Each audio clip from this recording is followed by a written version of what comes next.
IPL এর record বুকে রীতিমতো তালমাটাল অবস্থা, কেননা প্রত্যেক দিন এই সানরাইজার্স হায়দ্রাবাদের জন্য তাদের রেকর্ড বুক ছিঁড়ে ফেলতে হয় এবং নতুন করে রেকর্ড লিখতে হয়। Sunrisers Hyderabad royal Challengers Bangalore বিপক্ষে 287 রান করে আইপিএল ইতিহাসে সর্বোচ্চ স্কোর দাঁড় করিয়েছিল। এর আগে মুম্বাই ইন্ডিয়ান্সের বিপক্ষে 277, সেটা হচ্ছে আইপিএল ইতিহাসের দ্বিতীয় সর্বোচ্চ। এবং আজ দিল্লি ক্যাপিটালসের বিপক্ষে 266।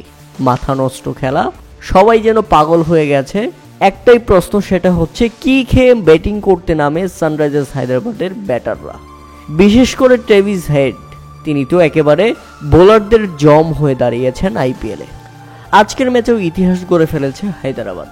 এটা শুধু আইপিএলের ইতিহাস নয়, ভেঙে দিয়েছে আন্তর্জাতিক টি-20 ক্রিকেটের ইতিহাসকেও। 2017 সালে আইপিএলে রয়্যাল চ্যালেঞ্জার্স ব্যাঙ্গালোর বিপক্ষে প্রথম 6 ওভারে অর্থাৎ পাওয়ার প্লেতে 105 রান করেছিল কলকাতা নাইট রাইডার্স। পাওয়ার প্লেতে সেটি ছিল আইপিএলের রেকর্ড সর্বোচ্চ। তবে দীর্ঘ 7 বছর পর আজ সেই রেকর্ড ভেঙে দিল সানরাইজার্স হায়দ্রাবাদ। পাওয়ার প্লেতে তারা রান তুলেছে 125 বিনা উইকেটে। এই হাইলাইট বললাম এই জন্যই যে সানরাইজার্স হায়দ্রাবাদের খেলা মানেই এখন মানুষ আর লাইভ খেলা মনে করে না, মনে করে ব্যাটিং হাইলাইট চলছে।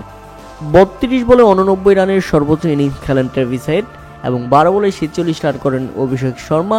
যদিও শেষ বলটি 4 হলে 12 বলে হাফ সেঞ্চুরি করার রেকর্ড করতেন তিনি, তাতে ক্রিস গেইলের রেকর্ড ভেঙে দিতে পারতেন এই তরুণ ব্যাটসম্যান।